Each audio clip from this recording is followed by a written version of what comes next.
Hello friends, welcome to our channel Current Affair Updated. Myself Devashish Awasthi.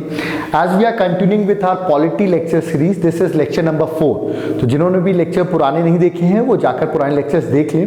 So आज lecture 4 start करें. In starting lecture 4 we are going to deal with historical background of Indian Constitution. The topic has already been written. The historical background of Indian Constitution. तो देखिए historical background में जाने से पहले मैं आपको कुछ historical part बताऊंगा. It's a part of modern history, but still will let you know because it's important to connect the historical background with that modern history part. तो let's go one by one. तो देखिए सबसे पहले this is very important point कि Britishers came in India in 1600 AD. आपने सुना भी होगा Britishers came in India in 1600 AD. They came as a company known as East India Company. So Britishers sent a company known as East India Company as a traders in India. So how they came? They came as a trader. Then there are certain issues related to East India Company. We are not going to deal with that. It's a part of modern history. We are going to deal with polity part only. So in 1757 में एक war हुआ, Battle of Plassey. It's an important war. I just written कि war कब हुआ था. Again modern history का part है. We are not going to deal with that. Then 1764 again a war happened at Battle of Buxar. ये दोनों ही war लड़े हैं Britishers ने. Britishers East India Company ने लड़े हैं war और दोनों ही British ने war दोनों ही जीते हैं. This battle is very important, Battle of Buxar, because after winning the Battle of Buxar it led to a famous treaty signed by them that is known as Treaty of Allahabad. ये आपको याद रखना है. Treaty हुई थी 1765 में. भी treaty किसके बीच में हुई? Again it's a part of modern history. We are just going through that. ठीक है. तो treaty of Allahabad got what? Treaty of Allahabad ने प्रोवाइड किया दीवानी राइट्स. दीवानी राइट्स मिल गए थे बिकॉज ब्रिटिशर्स जीत गए थे. So they got a diwani rights of which 3 states? They got divine rights of Bengal, Bihar and Odisha. What do you mean by divine rights? Divine rights का मतलब होता है कि they got a revenue collection and civil rights. So देखो एक company जो as a trader आई थी, now they got a revenue collection rights. अब वो revenue collect कर सकती है. Due to this it led to huge profit to the company, क्योंकि अब कंपनी का प्रॉफिट बढ़ने लगा और प्रॉफिट बढ़ने लगा तो इसके साथ साथ करप्शन भी बढ़ने लगा. So to regulate this corruption and the profit, now directly Britishers try to regulate east India company. तो उन्होंने ब्रिटिशर्स ने क्या किया? ईस्ट इंडिया कंपनी को रेगुलेट करना चालू किया. And this regulation are known as charter acts. तो लिखा भी मैंने regulation of east India company by britishers and these are known as charter acts. तो one by one we are going to deal with all the charter acts. ठीक है, जो हमारा polity का बहुत ही कोर पार्ट है. उससे पहले एक और पॉइंट मैं आपको बता दूं. देखिए ईस्ट इंडिया कंपनी रूल और क्राउन रूल मैंने 2 पार्ट में डिवाइड कर रखा है. देखिए ईस्ट इंडिया कंपनी मैंने आपको बताया आ तो गई थी 1600 में, but we have written 1773 to 1857, क्योंकि हम जो चार्टर एक्ट डील करने वाले हैं वो 1773 में ही पहला चार्टर एक्ट आएगा.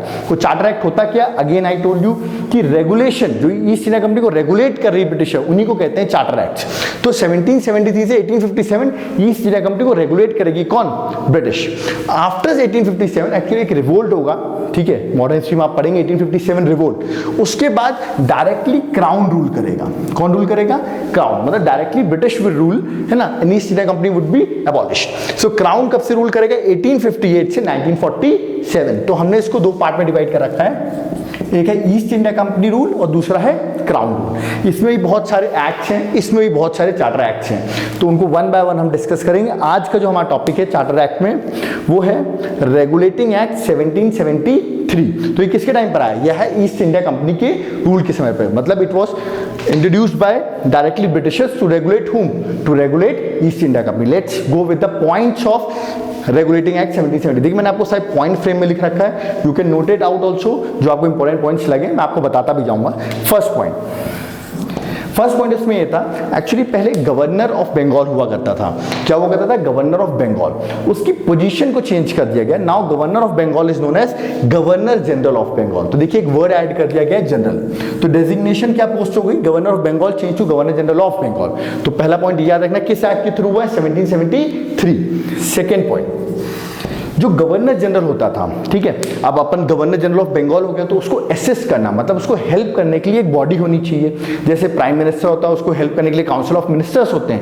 उसी तरह गवर्नर जनरल ऑफ बंगाल को असिस्ट करने के लिए, हेल्प करने के लिए एक बॉडी बनाई गई. इसको कहते हैं गवर्नर जनरल काउंसिल. और इसमें टोटल मेंबर्स थे 4. तो ये गवर्नर जनरल काउंसिल का काम क्या है? What's working? It's working is to assist governor general, to help governor general of whom? Governor general of Bengal. तो ध्यान रखिएगा गवर्नर जनरल काउंसिल कब एस्टैब्लिश हुई, again through act 1773। This is the second point. Third point, if we deal with regulating act, इसमें क्या हुआ, देखो उस टाइम पर मद्रास एंड बॉम्बे, यहां पर भी गवर्नर हुआ करते थे। गवर्नर ऑफ कोर्स बंगाल में भी हुआ करता था, मद्रास में भी और बॉम्बे में भी। तो अब ये दोनों जो गवर्नर है मद्रास और Bombay, they became subordinate to governor general of Bengal. इसका मतलब मोर पावरफुल कौन हो गया है, गवर्नर जनरल ऑफ बंगाल। ये दोनों मद्रास के गवर्नर और बॉम्बे के गवर्नर क्या हो गए, सबऑर्डिनेट हो गए। तो इसकी वजह से क्या, कौन सा एडमिनिस्ट्रेशन आ गया, सेंट्रलाइज्ड एडमिनिस्ट्रेशन। सेंट्रलाइज मतलब पावर एक हाथ में आ गया है। तो now governor general of Bengal is more powerful and they became subordinate to governor general of Bengal. तो ये था अपना थर्ड पॉइंट।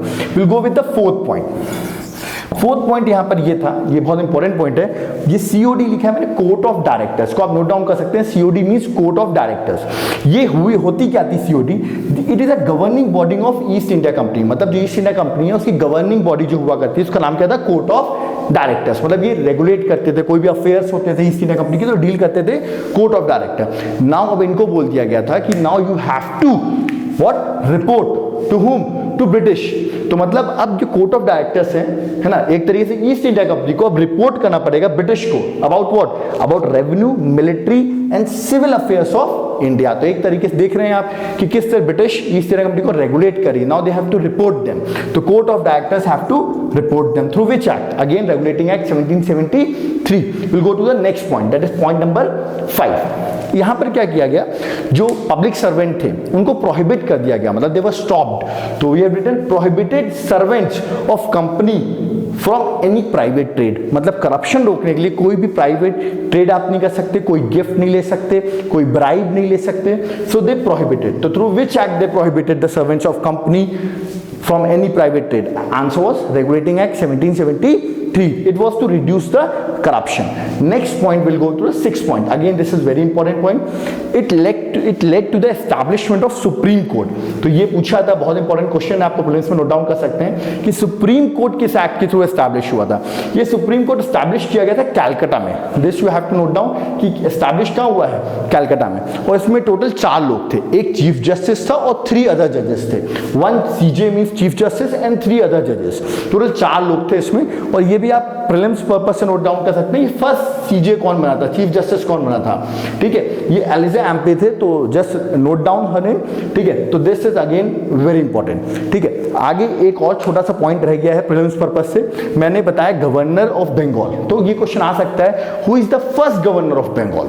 मॉडर्न का पार्ट है, मॉडर्न हिस्ट्री का, बट स्टिल पॉलिटी पर्पस से है तो थोड़ा सा प्रीलिम्स पर्पस से बता देता हूं आपको, who is the first governor of Bengal. तो answer would be Robert Clive, remember. तो अब गवर्नर ऑफ बंगाल तो फर्स्ट बता दिया मैंने, रॉबर्ट क्लाइव है। Governor general of Bengal position change हो गई, तो who is the first governor general of Bengal.